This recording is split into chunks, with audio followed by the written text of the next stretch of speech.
anotar tudo que eu puder perguntar para ele, né? Agora, falando mais assim de ministério, né? Eu acredito que vai ter muito pastor que vai assistir isso daqui, muito membro de igreja também. E imagino que o senhor possa falar isso para uma quantidade enorme de pessoas agora. O que o senhor diria a pastores, jovens ou não, né, que têm suas angústias, né, que infelizmente elas existem, né, dúvidas, o que o senhor gostaria de falar para essas pessoas, para esses, né, que estão no ministério, e o que o senhor falaria para os membros da igreja, em relação deles com os seus pastores? Eu vou falar primeiro aos pastores. Sim. Eu entendo que um pastor deve ficar numa igreja a maior quantidade de tempo possível. Pastor que fica mudando de igreja a cada 2 anos, a cada 3 anos, a cada 5 anos, não vai conseguir fazer nada significativo na igreja. O tempo é muito curto. Para fazer um ministério realmente significativo, a gente precisa de tempo. Então, é ficar a maior quantidade de tempo possível na igreja. Ficar a maior quantidade de tempo possível na igreja não é fácil, porque isso depende de muito estudo, de muita preparação, de muita paciência para conviver bem com os irmãos, de muita tolerância, de muita dedicação, mas vale a pena fazer isto. Então, essa é a palavra que eu tenho para os pastores. Para os membros da igreja, eu digo o seguinte: o dia que você ficar aborrecido com o sermão do pastor, você não gostou do sermão, você pode saber que o pastor foi para casa e não conseguiu dormir, porque ele também não gostou do sermão.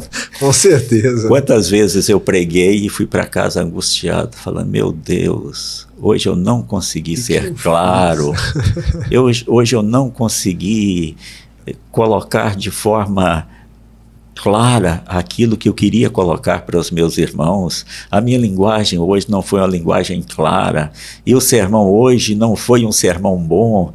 Onde foi que eu falhei? Então, tenha paciência com seus pastores, e ao invés de brigar com seu pastor, ore por ele. Amém. Ore Amém. por ele. Agora, eu vou fazer só uma pergunta final, e o senhor pode falar numa frase curta, se o senhor quiser. Em 2014, eu tive o privilégio de conhecer um homem que era meu sonho conhecê-lo. Ele é um inglês, assim, com 40 anos de experiência em pregação expositiva, o David Jackman. E ele veio a Belo Horizonte e eu pude ficar uma semana com ele. Uma semana. E eu lembro que 1 ano antes eu treinei o meu inglês, assim. Eu leio inglês, mas eu sou muito ruim para conversar. Mas eu consegui entender. E eu falei, não, eu vou estar com o David, eu tenho que fazer de tudo para conversar com ele. E eu estudei muito e consegui conversar com ele, tomei chá com ele, almocei com ele. E aí passei uma semana estudando Isaías com o David Jackman. Ele tem um livro sobre Isaías, um inglês muito educado, muito com uma paixão muito grande pelas escrituras. Mas aí eu cheguei no último dia e falei com ele assim: David, eu tô indo embora. Qual é a palavra que você tem para me dar? E eu esperei que ele fosse fazer um textão, né? E ele falou assim: prega a palavra. É a única coisa que eu tenho para te dizer. Reverendo Adão Carlos, em uma frase, o que o senhor tem a dizer a todos os pastores que assistem o Senhor agora? Prega a palavra. Não tem coisa melhor, né? Exatamente. Prega a palavra.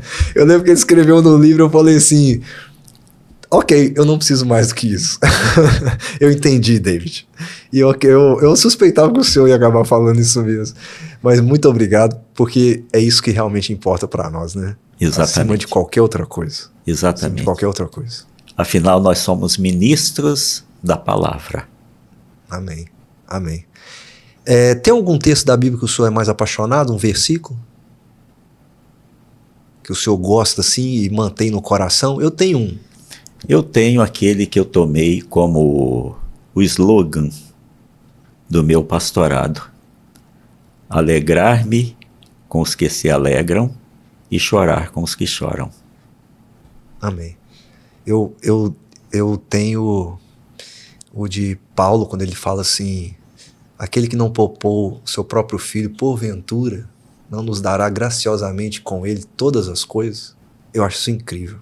Incrível. Realmente. Amém. Deus abençoe a vida do senhor. Amém. Foi uma alegria poder conversar com o senhor. E eu acredito que essa nossa conversa vai abençoar muitos pastores e membros da igreja também, né? De igrejas evangélicas espalhadas por esse país afora. Que assim seja. Que assim seja. Muito obrigado, viu, reverendo Adão? E por ter o senhor aqui, e tem gente que fala assim: como é que é pregar lá na primeira igreja com o reverendo Adão Carlos sentado no banco? Eu falei: rapaz, a gente prega. Mas eu acho que semelhante a ele, se eu tivesse lá, eu estaria ouvindo também, e a gente tem que ficar concentrado nas escrituras. Então, eu não posso ficar muito intimidado, não. Ninguém precisa ficar intimidado de pregar na minha presença. Porque quando eu vou ouvir uma pregação, eu vou lá para ouvir o que Deus tem para me falar por meio daquele pregador, por meio daquela pregação.